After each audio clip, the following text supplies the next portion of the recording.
Nós vamos ler agora as perguntas e respostas dos Dias do Senhor de número 31, que fala sobre a palavra e a disciplina eclesiásticas.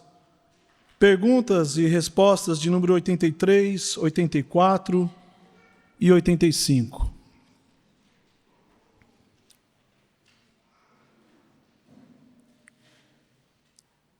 Pergunta de número 83. O que são as chaves do reino dos céus? Resposta. A pregação do Santo Evangelho e a disciplina eclesiástica. É por esses dois meios que o reino dos céus se abre para os que creem e se fecha para os incrédulos. Pergunta de número 84. Como se abre e se fecha o reino dos céus pela pregação do Evangelho? Resposta.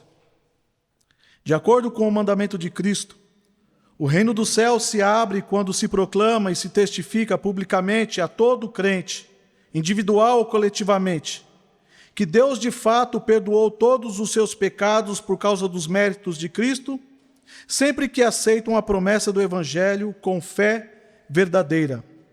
O reino dos céus se fecha quando se proclama e se testifica a todos os incrédulos e hipócritas que, enquanto não se arrependerem, a ira de Deus e a condenação eterna permanecem sobre eles. Segundo esse testemunho do Evangelho, Deus os julgará tanto nesta vida quanto na vida por vir. Pergunta de número 85. Como se fecha e se abre o reino dos céus pela disciplina eclesiástica? Resposta. De acordo com o mandamento de Cristo, aqueles que se chamam de cristãos, mas que se mostram não cristãos na doutrina ou na vida, devem ser, em primeiro lugar, e de modo fraternal, admoestados mais de uma vez. Se não abandonarem seus erros nem sua impiedade, devem ser denunciados à igreja, isto é, aos presbíteros. Se também não derem ouvidos às admoestações deles, serão proibidos de participar dos sacramentos, excluídos da congregação cristã pelos presbíteros e do reino de Cristo pelo próprio Deus. Serão novamente recebidos como membros de Cristo e da igreja quando prometerem e demonstrarem verdadeiro arrependimento. Nós também iremos ler o Evangelho segundo escreveu São Mateus,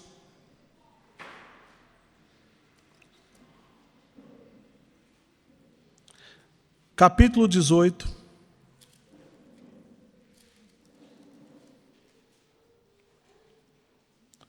nós iremos ler do verso 15 até o verso de número 20.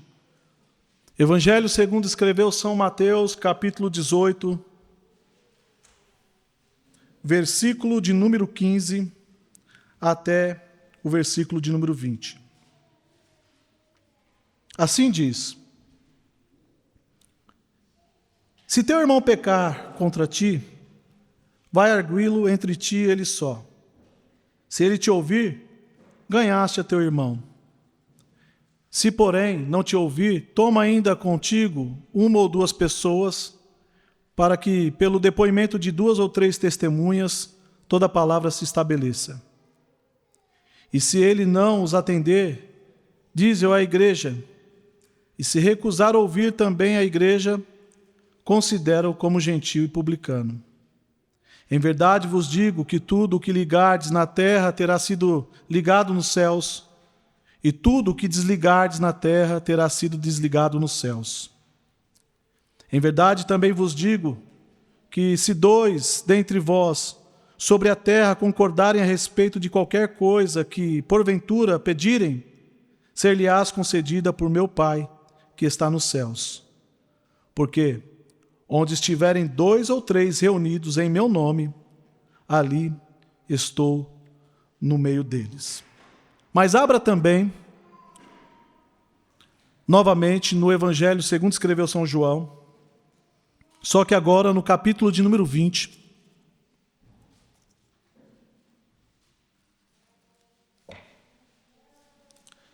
Nós vamos ler do verso 19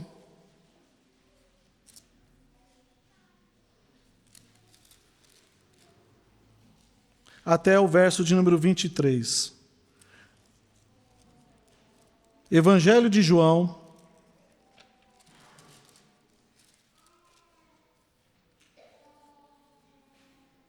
capítulo de número 20, do versículo 19 até o 23.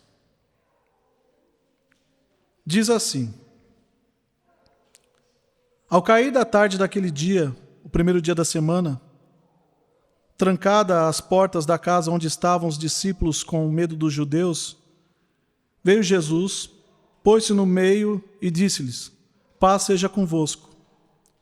E dizendo isto, lhe mostrou as mãos e o lado. Alegraram-se, portanto, os discípulos ao verem o Senhor. Disse-lhes, pois, Jesus outra vez: Paz seja convosco. Assim como o Pai me enviou, eu também vos envio. E havendo dito isto, soprou sobre eles e disse-lhes: Recebei o Espírito Santo. Se de alguns perdoardes os pecados, são-lhes perdoados. Se lhes retiverdes, são retidos. Então, meus irmãos, aqui nós temos alguns textos onde darão o suporte para a pregação dessa noite. Mas antes de ouvirmos a exposição da mensagem, curve a sua cabeça por um instante, por favor.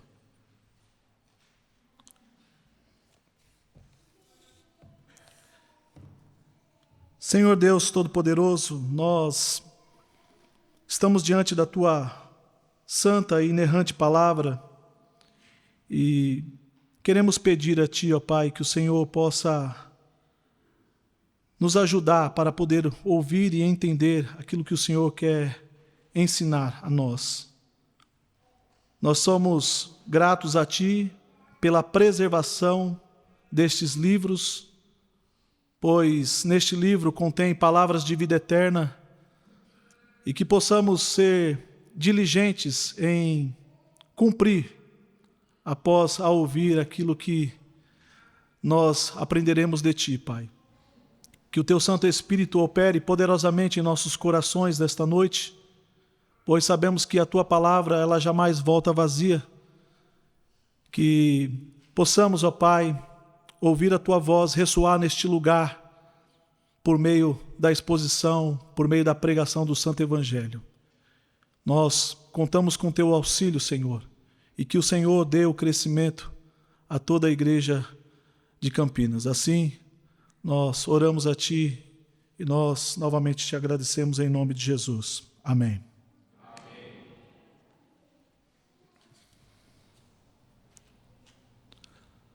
Amados irmãos do Senhor Jesus Cristo,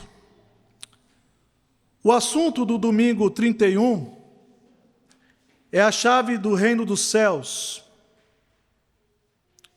Geralmente, quando as pessoas pensam na chave do reino dos céus, elas se lembram das pinturas e das esculturas do apóstolo Pedro, segurando em suas mãos duas chaves. As pinturas é possível vermos que uma dessas chaves é de prata e a outra é de ouro. Então as pessoas, elas olham para essas representações do apóstolo Pedro também e começam a pensar ali no brasão do Papa, onde também aparecem duas chaves, que uma é de prata e a outra de ouro. De acordo com uma tradição católica romana, a chave de prata indica o poder de desligar a terra ao céu, e a chave de ouro indica o poder de ligar a terra e também no céu. Mas, de onde vêm essas chaves do reino? E como elas vieram para as mãos do apóstolo Pedro e, segundo eles, do bispo de Roma. Com relação às origens das chaves do reino e de como elas chegaram até as mãos de Pedro, nós encontramos a resposta no texto de Mateus capítulo 16, no verso 18 e no verso 19, onde encontramos as seguintes palavras ditas pelo Senhor Jesus Cristo: também eu te digo que tu és Pedro, e sobre esta pedra edificarei a minha igreja, e as portas do inferno não prevalecerão contra ela. E ele continua: dar-te-ei as chaves do reino dos céus. O que ligares na terra terá sido ligado nos céus, e o que desligares na terra terá sido desligado nos céus. Então, como vocês ouviram, a origem das chaves do reino dos céus vem do próprio Senhor Jesus Cristo. E elas chegaram às mãos de Pedro porque foi o próprio Senhor Jesus Cristo que as colocou na mão do apóstolo. Posteriormente, essas mesmas chaves também foram entregues a outros apóstolos depois que o Senhor ressuscitou dentre os mortos. E nós encontramos a entrega das chaves do reino aos demais apóstolos no texto que nós lemos, no Evangelho de João, capítulo 20, especificamente no versículo 21 até o versículo de número 23, onde ele diz: paz seja convosco, assim como o Pai me enviou, eu também vos envio. E havendo dito isto, soprou sobre eles e disse-lhes: recebei o Espírito Santo. Se de alguns perdoardes os pecados, são-lhes perdoados. Se lhe retiverdes, serão retidos. Meus irmãos e irmãs, é verdade que nesse texto não aparecem as palavras aqui chaves do reino, mas aparecem as palavras relacionadas com o poder dessas chaves. Ou seja, o poder de perdoar e reter pecados. Este poder de perdoar e reter pecados tem o mesmo significado das palavras ligar e desligar. Portanto, como vocês podem constatar, as chaves do reino dos céus, elas não ficaram somente nas mãos dos apóstolos ou na mão do apóstolo Pedro. Conforme nós já ouvimos, estas chaves estavam nas mãos dos demais apóstolos do Senhor. E não ficou somente também nas mãos dos apóstolos, mas elas também estão nas mãos da Igreja de Cristo como um todo.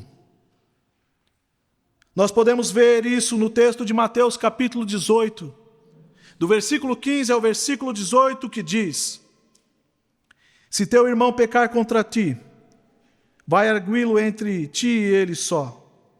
Se ele te ouvir, ganhaste o teu irmão. Se, porém, não te ouvir, toma ainda contigo uma ou duas pessoas, para que, pelo depoimento de 2 ou 3 testemunhas, toda a palavra se estabeleça. E se ele não os atender, dize-o à igreja. E se recusar a ouvir também a igreja, considera-o como gentio e publicano. Em verdade vos digo que tudo o que ligardes na terra terá sido ligado nos céus, e tudo o que desligardes na terra terá sido desligado nos céus. Então, irmãos, como vocês podem observar, as chaves do reino dos céus foram entregues diretamente pelo Senhor Jesus Cristo a Pedro, aos demais apóstolos e também a toda a sua igreja. Portanto, as chaves do reino dos céus não estão exclusivamente nas mãos de uma única pessoa dentro da igreja. Mas, se é assim, então por que o bispo de Roma usa essas chaves em seu brasão de um modo tão especial e tão solene?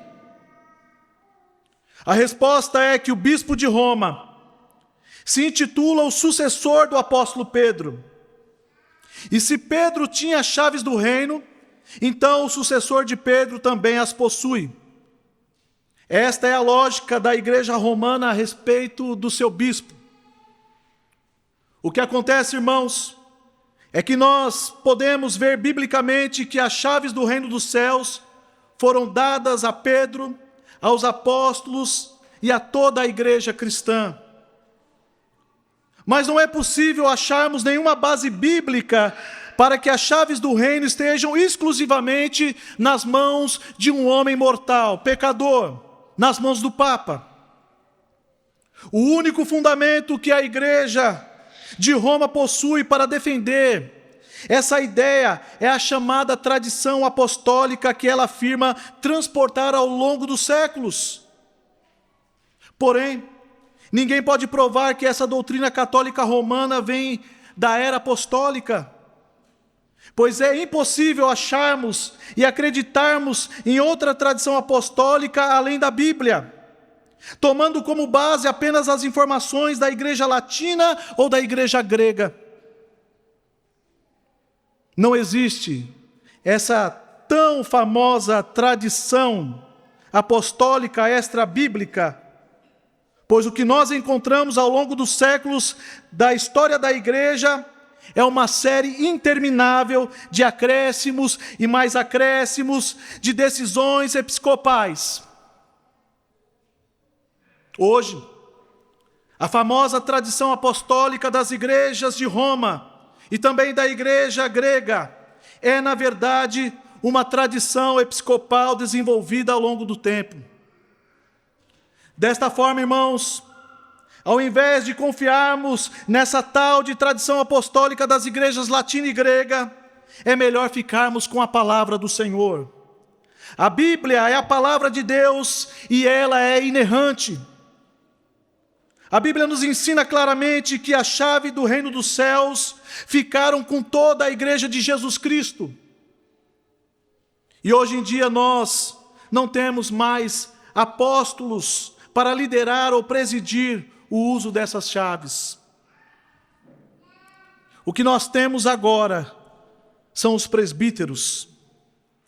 São os presbíteros dos nossos dias que presidem a igreja na utilização correta dessas chaves. E essas chaves são em número de 2. Mas não são chaves no sentido literal. Nenhum presbítero aqui possui 2 chaves, uma de prata e outra de ouro, que estão guardadas em sua casa. O presbítero Jean, ele não tem ali uma chave de ouro e uma chave de prata em seu apartamento. Porém, o poder das chaves está com os presbíteros, que são os pastores da igreja. Isto significa que os presbíteros, então, possuem uma grande responsabilidade em suas mãos. Eles são os líderes espirituais das igrejas locais. Cristo entregou essas chaves à igreja para que os seus presbíteros a usassem com o objetivo de abrir e fechar o reino dos céus perante as pessoas deste mundo. E neste momento nós devemos perguntar: quais são essas 2 chaves? A resposta é que, tomando como base o poder que essas chaves representam, isto é, o poder de ligar e desligar, a igreja percebeu que uma dessas chaves é a pregação do Santo Evangelho e a outra chave é a disciplina eclesiástica. Observem que, no dia a dia, uma chave é um instrumento que serve para abrir e fechar portas. Então, as chaves do reino servem para abrir e fechar os portões do reino dos céus. Se os portões do reino são abertos, então uma pessoa certamente pode entrar. Se os portões agora do reino são fechados, então é impossível que uma pessoa entre no reino de Deus. Portanto, utilizar as chaves do reino dos céus é uma grande responsabilidade. Podemos ver o uso dessas chaves ao observarmos o trabalho dos apóstolos de Jesus Cristo. Por exemplo, o apóstolo Pedro usou uma dessas chaves quando ele pregou o seu grande sermão no dia de Pentecostes. O texto bíblico diz que naquele dia Pedro explicou o que tinha acontecido durante o derramamento do Espírito Santo e pregou claramente o nome do Senhor Jesus Cristo, exortando as pessoas a se arrependerem dos seus pecados. A Bíblia mostra que naquele dia, quase 3.000 pessoas que ouviram a pregação do Santo Evangelho entraram no reino dos céus. Nós também podemos observar o uso da segunda chave, a disciplina eclesiástica. Na primeira carta do apóstolo Paulo aos Coríntios, especificamente no capítulo 5, Paulo claramente determina a excomunhão de um membro da igreja que vivia em pecado e que não queria se arrepender. Coração endurecido, após diversas admoestações.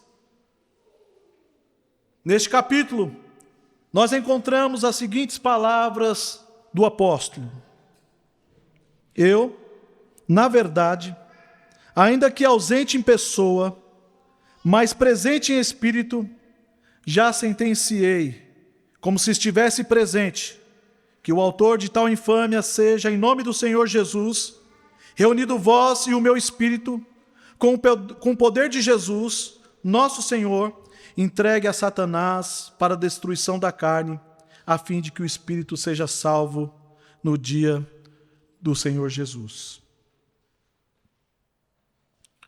Esta sentença de excomunhão deveria ser executada pela igreja de Corinto, pois mais à frente Paulo acrescentou, dizendo: expulsai, pois, dentre vós o malfeitor. Meus irmãos, aqui nós temos um bom exemplo do uso da segunda chave do reino. Observem que as palavras de Paulo exemplificam claramente o sentido de ligar e desligar, de reter e perdoar pecados. Esse mesmo poder das chaves está com as verdadeiras igrejas de Cristo dos nossos dias.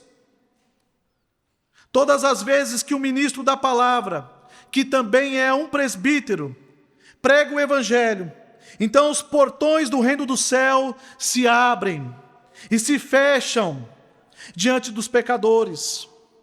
Se alguém se arrepende, os portões se abrirão para ele. Mas se alguém não se arrepender, coração endurecido, os portões certamente estarão fechados diante dele. E do mesmo modo, toda vez que o colégio de presbíteros faz uso da disciplina eclesiástica, novamente nós temos os portões do reino do céu se abrindo ou se fechando diante dos pecadores. Mas nós podemos também perceber um outro exemplo do uso das chaves do reino dos céus dentro da igreja. É quando nós ouvimos a forma para a celebração da Santa Ceia. Na forma da Santa Ceia constam as seguintes palavras: Deus certamente recebe à mesa do seu Filho, Jesus Cristo, todos os que têm esta intenção. Declaramos a eles que Deus os recebe em graça e lhes dá esta comida e bebida celestial, apesar dos muitos pecados e fraquezas que lhe restam contra a sua vontade. Por outro lado, declaramos que aqueles que não têm esta intenção comem e bebem juízo para si. Por isso, advertimos que eles se abstenham da mesa do Senhor. Nós declaramos aos que praticam pecados ofensivos que não têm parte no reino de Cristo se não se arrependerem.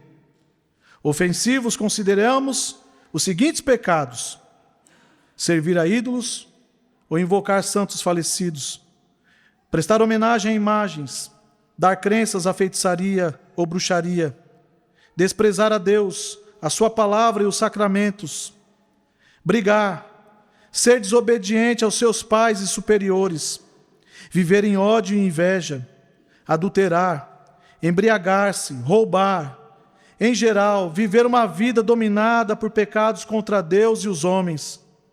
Todos os que permanecem em tais pecados devem abster-se desta comida que Jesus Cristo ordenou somente para os seus fiéis, para não aumentarem seu juízo e condenação. Então esta aqui é a forma para a celebração da ceia que vocês certamente já estão acostumados a ouvir. Estas são, ao mesmo tempo, um convite e uma advertência para aqueles que se aproximam da mesa do Senhor. Se alguém fez o autoexame proposto pelo apóstolo Paulo de um modo sincero, então essa pessoa ela deve participar da Santa Ceia, pois os portões do reino dos céus foram abertos diante de si.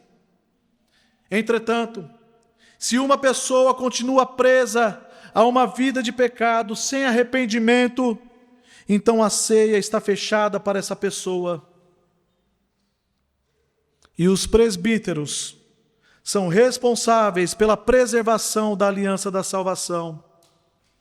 Eles não vão servir o pão e o vinho para uma pessoa que vive em pecado.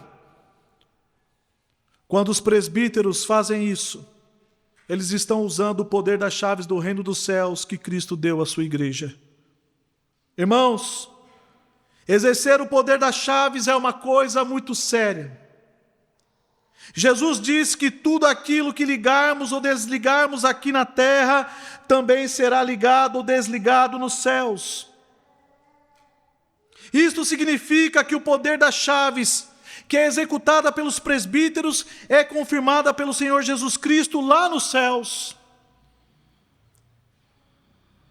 Isso não é uma brincadeira, não é um mero ritual da igreja reformada.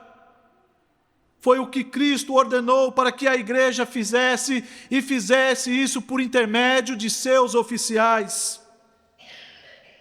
Nós sabemos que nós estamos vivendo dias de banalização, aonde falar sobre disciplina eclesiástica parece ser ofensivo aos ouvidos. Parece que é falta de amor ao próximo. Mas nós não andamos com a correnteza, nós seguimos a palavra de Cristo. E o Senhor colocou esta marca na igreja para que a sua igreja fosse preservada, para que ela tivesse em si a marca da santidade. E nós, mero mortais, não devemos ser mais sábios do que o Senhor,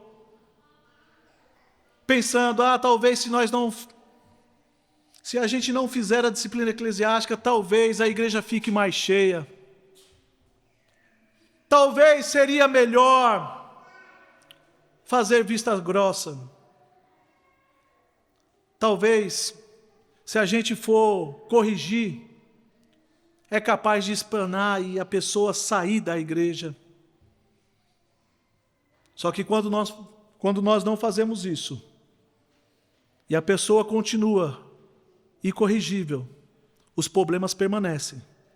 E não somente permanecem, é como um câncer que vai tomando toda a congregação. Então o Senhor, em sua sabedoria, Ele deu este poder à igreja para que pudesse exercer, usar o poder das chaves. A igreja, na representação dos presbíteros, tem esse poder de ligar e desligar. E como foi falado aqui nesta manhã, nenhum presbítero, nenhum pastor deve se vangloriar ou achar que está em cima de um púlpito ou apenas uma posição, status da congregação, achar que a posição que o nosso irmão Giancarlo irá exercer é apenas de status, ou de liderança, ou de destaque, ou algo assim. É bem verdade. Eu disse a ele, nessa noite, isso é uma realidade. Os holofotes ficam virados para nós, pastores. Aí devemos pensar assim, mas quando a luz está batendo mais forte sobre nós, as pessoas também tendem a ver mais os defeitos. Então devemos ter cuidado. Devemos cuidar de nós mesmos e da doutrina, conforme o apóstolo Paulo recomendou a Timóteo, o jovem obreiro. Então, o Senhor, Ele deu essa chave para que a igreja pudesse exercer este poder. Portanto, irmãos, oremos para que os nossos presbíteros usem essa chave com grande sabedoria, humildade e fidelidade ao Senhor. Oremos para que os portões do reino do céu sejam abertos para muitas pessoas por meio da pregação do Santo Evangelho e da disciplina eclesiástica. Oremos para que muitas pessoas se arrependam de seus pecados ao se depararem com os portões fechados diante dos seus olhos.